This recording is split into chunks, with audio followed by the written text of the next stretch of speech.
Well, don't you know that it's just you? Hey Jude, you do. The movement you need is on your shoulder. Meus amigos, eu estou fazendo esse post aqui hoje porque eu me lembrei de uma história muito legal dos Beatles e que tem tudo a ver tanto com a área de gestão quanto a área de comportamento, com a área do nosso dia a dia pessoal. Quando os Beatles começaram a fazer sucesso, lá pelo meio da década de 60, eles precisaram se mudar de Liverpool e ficar mais perto de Londres, porque os compromissos deles estavam ali em volta da capital londrina, da capital britânica. E aí o John, o George e o Ringo, que já eram casados, compraram casas nos arredores de Londres e ficaram praticamente vizinhos, morando com suas famílias ali perto da cidade, mas sem estar no burburinho do centro. O Paul McCartney, que era o único solteiro dos quatro à época, ele resolveu fazer uma estratégia um pouquinho diferente.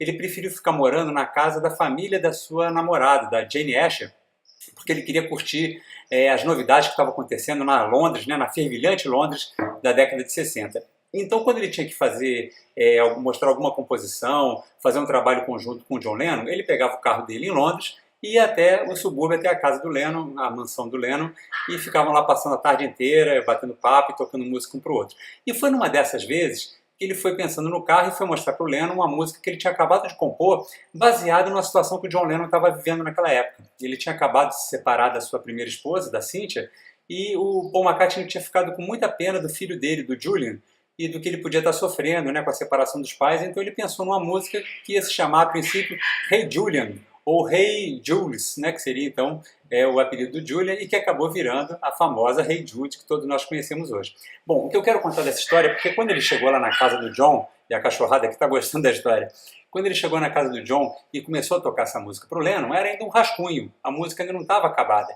Ele tinha a melodia, tinha alguns versos, então diz que ele começou a tocar, né, e o John prestando atenção, uma razoável atenção para a música, mas quando ele chegou justamente nesse verso, que ele fala The movement you need is on your shoulder, né, o movimento, a força que você necessita está no seu ombro, está dentro de você, diz que o Lennon parou e fez assim uma cara meio de crítica, e aí o Paul olhou para ele e falou assim, não, John, eu sei, eu já usei shoulder em outro local, né, em outro trecho da música, eu já falei a palavra ombro, e eu não quero repetir, eu sei, é só um esboço, eu vou mudar esse verso, sabe? E aí o John olhou para ele e falou assim, Paul, mas por que você vai mudar esse verso? Essa é a melhor parte de toda a letra. Esse era o John, segundo Paul McCartney. E realmente, talvez esse seja o verso mais forte da música Hey Jude. Quando o cantor, né, o Paul, está cantando, e ele fala assim, ó, você está esperando que alguém vai fazer por você as suas coisas? Se lembre que o movimento, a força que você precisa está nos seus ombros, está dentro de você. Essa é a nossa mensagem de hoje. Seja do ponto de vista da sua tomada de decisão pessoal, do que você tem que fazer, por mais que as pessoas queiram te ajudar, por mais que você tenha amigos, que você tenha pessoas que possam te auxiliar, lembre-se que a força está dentro de você, o movimento está nos seus ombros. Ninguém pode ocupar o seu espaço, ninguém pode fazer aquilo que você deve fazer. E também, do ponto de vista da gestão de processos, quanto mais você tiver métodos, quanto mais você tiver abordagens que as pessoas possam expressar quem elas são, melhores serão os resultados.